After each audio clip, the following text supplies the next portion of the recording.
Bismillahirrahmanirrahim. Assalamualaikum warahmatullahi wabarakatuh.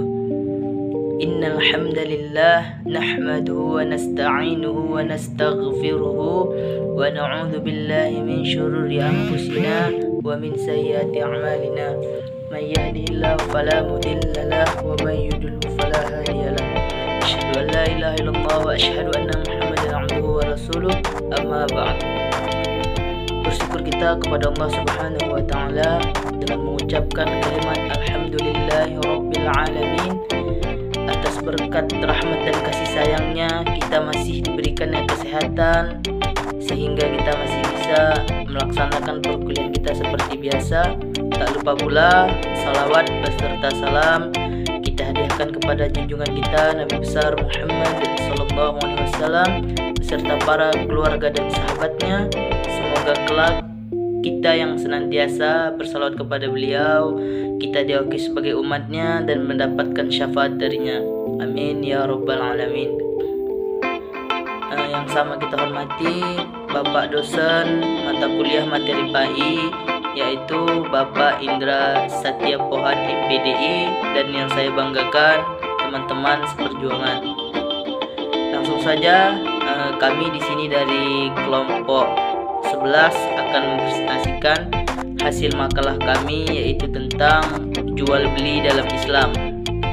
Baiklah, langsung saja kita dengarkan kepada pemateri pertama yang akan dibawakan oleh rekan saya. Kepada pemateri pertama saya persilahkan. Assalamualaikum warahmatullahi gitu wabarakatuh. Saya Ratnawati akan membahas materi kami tentang jual beli, yaitu pada poin pertama, pengertian dan makna jual beli. Sebelum kita mengkaji secara luas dalam kehidupan sehari-hari, salah satu cara untuk memenuhi kebutuhan adalah dengan usaha perdagangan atau jual beli. Untuk terjadinya usaha tersebut diperlukan adanya hubungan timbal balik antara penjual dan pembeli. Jual beli adalah tukar menukar antara benda dengan harta benda atau harta benda dengan uang, ataupun saling memberikan sesuatu kepada pihak lain dengan menerima imbalan terhadap benda tersebut dengan menggunakan transaksi yang didasari saling ridho dan dilakukan secara umum. Jual beli dalam bahasa Arab yaitu al-bai, menurut etimologi dapat diartikan dengan menukar sesuatu dengan sesuatu yang lain. Pengertian jual beli secara bahasa dalam lingkup bahasa Indonesia yaitu kegiatan tukar menukar barang dengan barang lain dengan tata cara tertentu, termasuk dalam hal ini adalah jasa dan juga penggunaan alat tukar seperti uang. Kemudian pengertian jual beli juga dari sisi istilah atau terminologi hukum Islam. Beberapa definisi dikemukakan oleh para ulama ahli ekonomi Islam, yaitu sebagai berikut. Salah satunya yaitu dalam arti khusus, jual beli adalah menukar benda dengan dua mata uang, emas atau perak dan semacamnya, atau tukar menukar barang dengan uang atau semacamnya menurut cara yang khusus. Baik, materi selanjutnya akan disampaikan oleh rekan saya. Terima kasih.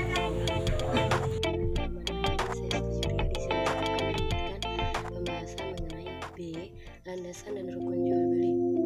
Landasannya itu ada 3. Yang pertama yaitu Al-Quran. Dalam Al-Quran terdapat Quran surah Al-Baqarah ayat 275. Ayat ini menjelaskan bahwa Allah Subhanahu wa taala memperbolehkan kepada manusia untuk melaksanakan transaksi jual beli demi memenuhi kebutuhan hidupnya. Akan tetapi tentu saja transaksi jual beli itu harus sesuai dengan atau ketentuan yang telah Allah Subhanahu wa taala berikan. Yang kedua, dan yang ketiga yaitu landasan dasar hukum jual beli. Jual beli dianggap sah apabila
jika jual beli dilakukan sesuai dengan syariat Islam yang berdasarkan kepada nilai dasar dalam rukun Islam, beriman, fungsi agama, fungsi Al-Quran bagi umat manusia, dan sesuai dengan fikih muamalah jual beli. Berikut adalah hikmah jual beli. Yang pertama, mencari dan mendapatkan karunia Allah.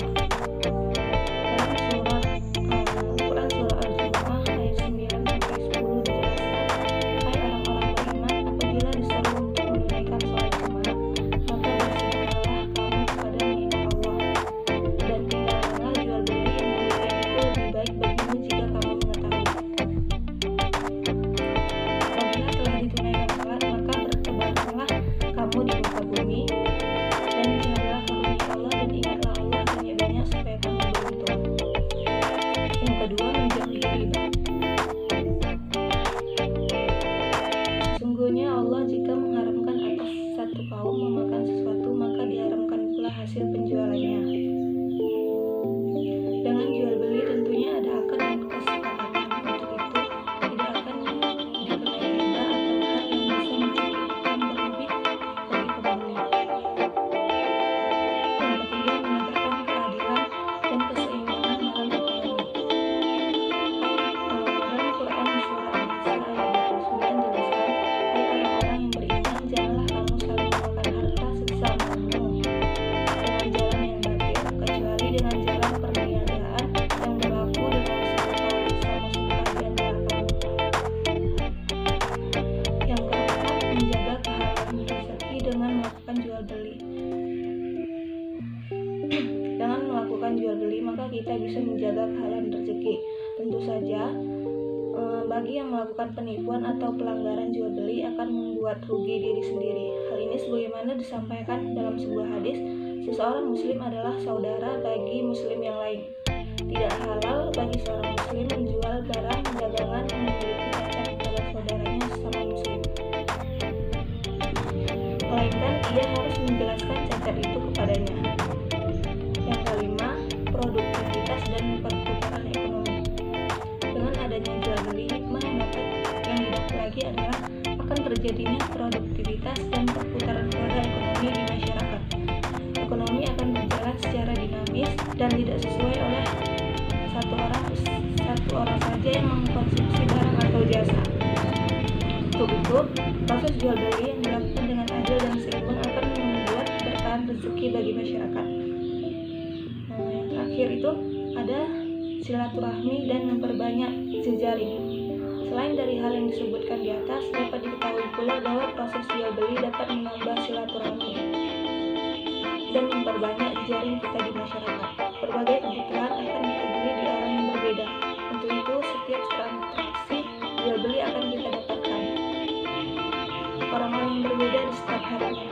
Untuk itu, jejaring pun akan semakin banyak. Dengan silaturahmi dan jejaring, tentunya hal tersebut dapat menambahkan keberkahan harta dan rezeki kita. Untuk itu, umat Islam dapat melakukan jual beli yang halal agar hikmah dan keberkahan jual beli tersebut dapat dirasakan dengan baik oleh kita, tentu saja dengan menjauhi jual beli yang mengandung riba. Baiklah, saya akan melanjutkan materi dari rekan saya, yaitu D. Macam-macam jual beli. Secara garis besar dalam Islam dikenal beberapa bentuk dan jenis jual beli.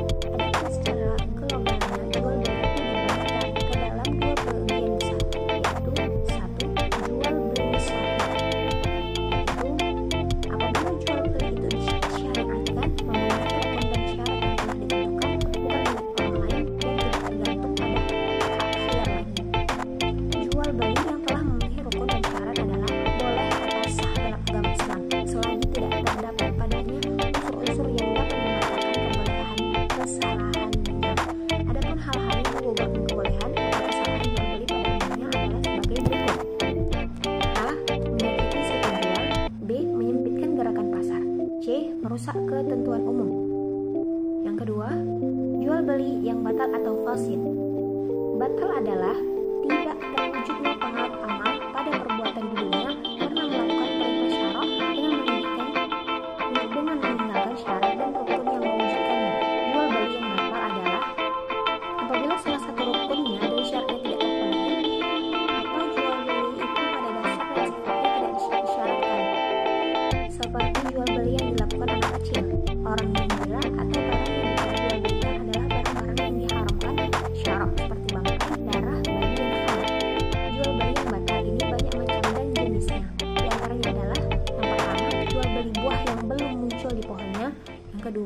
menjual barang yang tidak bisa diserahkan kepada pembeli.